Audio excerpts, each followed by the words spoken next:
दोस्तों, इस दुनिया में ऐसी कई चीज़ें हैं जो मानव स्पष्टीकरण से परे हैं। मानव इतिहास की ऐसी कई घटनाएं हैं जो लंबे समय तक हमारे बीच में रहस्यमयी घटनाओं की चर्चा का विषय बनी रहीं। पर क्या ये सभी मिस्ट्रीज सच में किसी अननोन और इनह्यूमन कॉजेज़ का रिजल्ट होती हैं, या फिर हमारी इग्नोरेंस और सुपरस्टिशन कुछ अफवाहों को मिस्ट्रीज का रूप देती है? आज हम बात करेंगे कुछ ऐसे ही केसेस के बारे में जो देखने और सुनने में तो हॉरिफिक मिस्ट्रीज लगती हैं, पर क्या ये सच में कोई मिस्ट्रीज हैं या सिर्फ एक होक्स?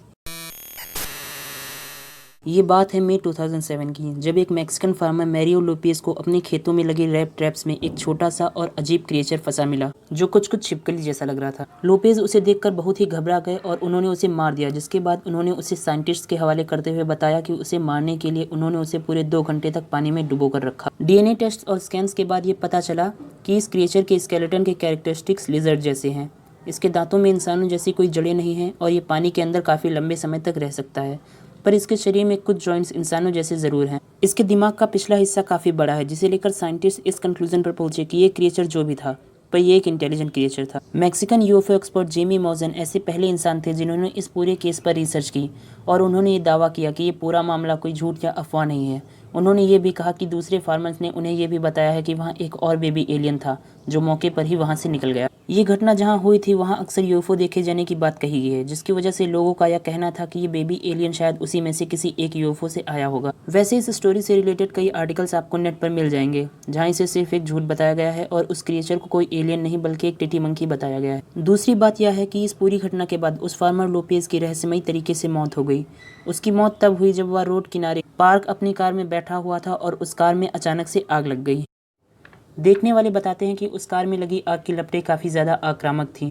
उस कार में आग कैसे लगी ये तो नहीं पता, पर अब कुछ लोगों का कहना है कि इसकी मौत की वजह उस बेबी एलियन के साथियों का काम हो सकता है।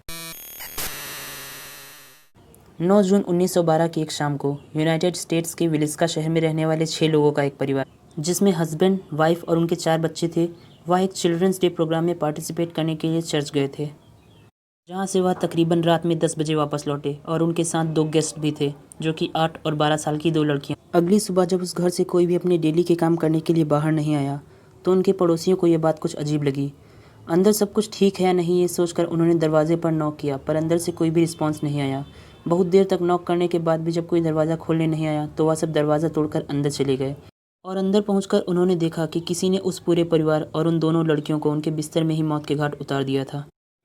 केस की इन्वेस्टिगेशन के दौरान उस घर के एटिक, यानी कि वो रूम या स्पेस जो किसी भी बिल्डिंग के रूफ के जस्ट नीचे होता है, उसमें 2 सिगरेट बट्स मिले, जिससे ये अंदाज़ा लगाया जाता है कि किलर उनके घर पहुंचने से पहले ही वहां आकर छिप गया था और उनके सोने का इंतजार कर रहा था। करीब आधी रात में उन सब के सो जाने के बाद उसने पेरेंट्स के रूम से अपना मौत का खेल शुरू किया, जिसके बाद उसका शिकार बने चारों बच्चे और आखिर में वो 2 लड़कियां जो उस रात एज अ गेस्ट वहाँ रुकने आई थी। उसने सभी विक्टिम्स के सर पर कुल्हाड़ी से वार किया था। उसमें से भी फैमिली के फादर पर दूसरे विक्टिम से कहीं ज़्यादा वार किया गया था। किलर ने फादर के सर को इतनी बुरी तरीके से काटा था कि उनकी आंखें उनके चेहरे से गायब हो गई थी। फर्दर इन्वेस्टिगेशन में ये बात पता चली कि उस रात उस घर में जब मास किलिंग की जा रही थी, तो वहाँ के सभी मेंबर्स को सोते वक्त ही मारा गया था, सिवाय 12 साल की एक लड़की को जो उस रात वहाँ की मेहमान थी। इन्वेस्टिगेटर्स ने पाया कि उस लड़की की बॉडी बेड पर क्रॉसवाइज पड़ी हुई थी और उसकी बॉडी पर डिफेंसिव वॉन्ड भी थे, जिससे ये अंदाज़ा लगाया जाता है कि जिस वक्त उसे मारा जा रहा था उस वक्त वह जाग रही थी और उसने खुद को बचाने की भी कोशिश की। साथ ही साथ कुछ ऐसे क्लू भी मिले जो इस बात की ओर इशारा कर रहे थे कि किलर्स ने उसे मारने से पहले उसे सेक्सुअली मोलेस्ट करने की भी कोशिश की थी। पर एक अजीब बात यह थी कि जब ये घटना हुई तब किसी ने उस घर के सभी मिरर्स को शीट्स से कवर कर दिया था। कई पैरानॉर्मल रिसर्चर्स ने तो ये भी कहा कि उस घर में भूत प्रेतों का साया है। इस केस के कई सस्पेक्ट थे, पर कोई भी गिल्टी नहीं पाया गया और ये मिस्ट्री आज भी अनसॉल्व्ड है। ये घटना है 2 फरवरी 1959 की, जहां 9 हाइकर्स की रशिया के नॉर्दर्न यूरल माउंटेन्स में हाइकिंग के दौरान संदिग्ध हालातों में मौत हो गई। ये सभी 9 हाइकर्स रशिया की यूरल पॉलिटेक्निक इंस्टीट्यूट के स्टूडेंट थे, जो कि एक स्कीइंग एक्सपीडिशन के लिए यूरल माउंटेन्स पर हाइकिंग के लिए गए हुए थे। इस एक्सपीडिशन का गोल था गारा ओटर्टन नामक माउंटेन तक पहुंचना। इस पूरे एक्सपीडिशन के लिए टोटल 11 लोगों को लिस्ट किया गया था, जिसमें से बाद में एक मेंबर को दूसरे एक्सपीडिशन पर भेज दिया गया और बाकी का ग्रुप अपने एक्सपीडिशन साइट के लिए निकल गया। दयातलोव ग्रुप ने 27 फरवरी को हाइकिंग शुरू की, जिसके अगले ही दिन ग्रुप के एक और मेंबर यूरी उद्दीन ने अपने हेल्थ प्रॉब्लम्स के चलते हाइकिंग को रोक दिया और वापस चला गया, पर बाकी बचे 9 हाइकर्स ने अपने ट्रैक को कंटिन्यू रखा। एक्सपीडिशन पर जाने से पहले ग्रुप के लीडर इगोर दयातलोव ने अपने स्पोर्ट्स क्लब से कहा था कि उन्हें उम्मीद है कि ये काम 12 फरवरी तक खत्म हो जाएगा, जिसकी सूचना वह उन्हें टेलीग्राम लिखकर दे देंगे। पर युद्दीन ने बताया कि ग्रुप छोड़ने से पहले दयातलोव ने उनसे कहा था कि इस एक्सपीडिशन को पूरा होने में तय तारीख से ज़्यादा समय लग सकता है। इसलिए 12 फरवरी निकल जाने के बाद भी ग्रुप की तरफ से जब कोई मैसेज नहीं आया तब कोई इमीडिएट एक्शन नहीं लिया गया। पर जब 20 फरवरी तक भी कोई मैसेज नहीं आया तो ट्रैवलर्स की फैमिलीज़ के कहने पर इंस्टीट्यूट ने रेस्क्यू ऑपरेशन शुरू किया। पर मामले को गंभीर होता देख इसमें आर्मी और पुलिस फोर्सेस को भी इन्वॉल्व किया गया। इन्वेस्टिगेशन के दौरान सर्चर्स को उस माउंटेन के स्लोप पर एक टेंट मिला जिसकी हालत काफ़ी ख़राब थी और वह पूरी तरह से बर्फ़ में दबा हुआ था। उसके अंदर मौजूद चीज़ों से ये बात साफ थी कि वो टेंट दयातलोव ग्रुप का था, जिसे देखने से ये पता चला कि इस टेंट को अंदर से फाड़ा गया था। पर अभी तक किसी हाइकर का कुछ पता नहीं चला था। लगभग 2 महीने तक चले इस रेस्क्यू ऑपरेशन में सभी 9 हाइकर्स मृत पाए गए, जिसमें से 6 की मौत हाइपोथर्मिया की वजह से हुई थी। बाकी 3 में से 1 की मौत मेजर स्कल डैमेज की वजह से हुई थी, जबकि बाकी बचे 2 अननोन एक्सट्रीम फोर्सेस के कारण हुए चेस्ट फ्रैक्चर से मारे गए थे। उनमें से एक औरत की जीभ कटी हुई थी और एक आदमी की आंखें निकाल ली गई थी। उनकी बॉडीज़ पर रेडियो एक्टिव कंटामिनेशन की हाई डोजेस पाई गई थी, जिसका सोर्स अननोन है। उन सभी की लाशें बर्फ़ में दबी मिली थी, जिसके चारों ओर 9 हाइकर्स के फुटप्रिंट्स के अलावा किसी 10वें इंसान के या किसी जानवर के फुटप्रिंट्स नहीं मिले थे। ऐसा कंक्लूड किया जाता है कि वो 9 हाइकर्स उस रात जब टेंट में सो रहे थे तब कुछ ऐसा हुआ जिसके कारण उन्हें अपने टेंट को अंदर से फाड़ कर नंगे पैर ही वहाँ से भागना पड़ा। एक डॉक्टर जो उनके मौत के कारण को इन्वेस्टिगेट कर रहा था, उसने बताया कि इन सब के शरीर पर जो घाव हैं वह किसी इंसान ने नहीं किए हैं, पर किसी अननोन एक्सट्रीम पावर के कारण हुए हैं। हालांकि बाद में यूरल फेडरल ने अनाउंस किया कि दयातलोव ग्रुप की मौत का कारण एवलांचे और स्लूपी एरियाज में उनका इनएक्सपीरियंस था, जिसकी वजह से मौसम को देखते हुए भी वह पोटेंशियल एवलांचे ब्रेकडाउन को प्रिडिक्ट नहीं कर सके और रात गुजारने के लिए गलत जगह का चुनाव किया। रही बात बाकी मेंबर्स के जीभ और आंखें निकाल लेने की, तो उसके लिए वह स्कैवेंजर्स को जिम्मेदार मानते हैं। वैसे अगर आप सबको मिस्ट्रीज़ काफ़ी पसंद हैं और आप ऐसी वीडियोज़ यूट्यूब पर देखते रहते हैं तो आपने रुडोल्फ फेंट्स की स्टोरी ज़रूर देखी होगी। Rudolph Fentz accidental time traveller के नाम से जाने जाते हैं।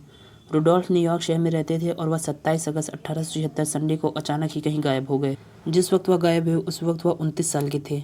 उनके गायब होने की डिटेल्स में सिर्फ इतना पता है कि रुडोल्फ उस दिन डिनर के बाद इवनिंग वॉक पर गए हुए थे, जहाँ से वह कभी लौट कर नहीं आया। हालांकि एक शराबी ने बताया कि उसने रुडोल्फ को गायब होते हुए देखा है। उसने कहा कि रुडोल्फ ने उसके सामने टाइम्स स्क्वायर से स्ट्रीट क्रॉस की, जिसके बाद वह पलक झपकते ही गायब हो गए। पर उसके शराबी होने के कारण किसी ने उसकी बात पर विश्वास नहीं किया। पर 1950 में टाइम्स स्क्वायर पर ही एक आदमी, जो कि दिखने में 19वीं सेंचुरी का लग रहा था, अचानक ही कहीं से आ गया। इससे पहले वह कुछ समझ पाता वह एक कार से टकरा गया और मौके पर ही उसकी मौत हो गई। केस की इन्वेस्टिगेशन में उसके पास से ऐसी कई चीज़ें मिली जो उस समय की तो बिल्कुल भी नहीं थी, जैसे कि एक बियर कॉपर टोकन जिसकी कीमत 5 सेंट थी और जिस पर ऐसे सैलून का नाम लिखा था जो अब एग्जिस्ट ही नहीं करता था। साथ ही साथ उन्हें बॉडी से एक बिजनेस कार्ड मिला जिस पर एक नाम लिखा था रुडोल्फ फेंट्स। पुलिस ने सारी इन्फॉर्मेशन की हेल्प से उस बॉडी को आइडेंटिफाई करने की इन्वेस्टिगेशन शुरू की और काफ़ी ढूंढने के बाद उन्हें 1939 की एक टेलीफोन बुक में रुडोल्फ फेंट्स जूनियर नाम से एक नंबर मिला, जिस पे कांटेक्ट करने पर यह पता चला कि रुडोल्फ फेंट्स जूनियर की मौत 5 साल पहले हो चुकी है, पर उनकी वाइफ अभी भी ज़िंदा हैं और वह फ्लोरिडा में रहती हैं। उनकी वाइफ से कांटेक्ट करने पर यह पता चला कि 1876 में उनके हस्बैंड के फादर एक इवनिंग वॉक पर गए थे, जहाँ से वह कभी वापस नहीं आए।